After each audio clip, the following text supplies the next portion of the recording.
পার্কের ভিতরে এসে এরকম নামাজের দৃশ্য দেখে আসলেই পরাণটা জুড়িয়ে যায়। পৃথিবীর সর্ব জায়গায় যদি এমন অবস্থা হতো। এতক্ষণ পরে তারা খেলা পরিবর্তন করছে। যার কাছে স্কুটার ছিল সে নিল বল, আর যার কাছে ছিল বল সে নিল স্কুটার। পার্কের ভিতরে রাতের দৃশ্য আসলে খুবই এনজয় করার মতো। অনেকে জায়গায় জায়গায় ফ্যামিলি নিয়ে বসে আছে।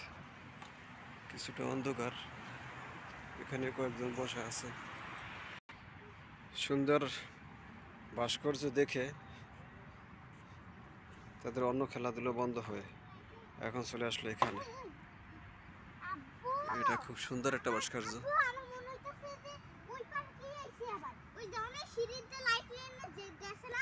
হ্যাঁ হ্যাঁ,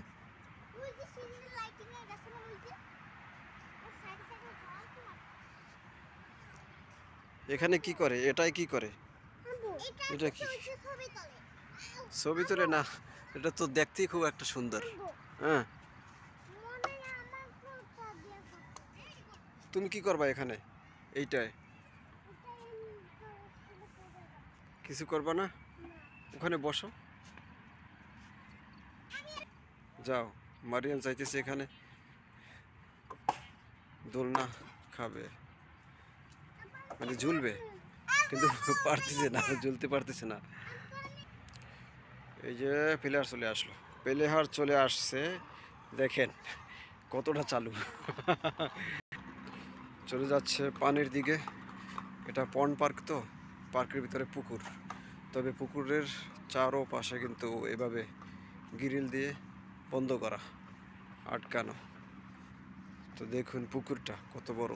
পার্কের ভিতরে বিশাল বড় একটা পুকুর, মাঝখানে ঝর্ণার মতো আছে, তবে এখন এটা বন্ধ। অনেক বড় পুকুর। এই সাইডে রোড, গাড়ি আসা যাওয়া করে। বিডেল মামা আছে এর ভিতরে। আজকে ঘুরতে আসা মাত্র 3 জন, বাকি সব ঘরে।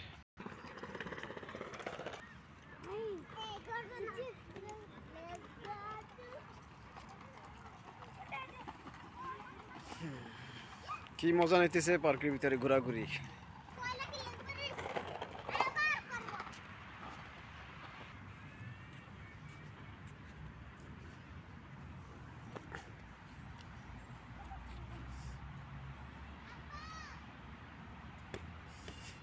পাও দিয়ে না মেরে হাত দিয়ে ধরে তারপর মারে। এখানে আমি আছি উপর সাইডে, যার কারণে বলটা অটোমেটিকলি নিচে নেমে যায় আমি পাও দিয়ে মারার আগেই।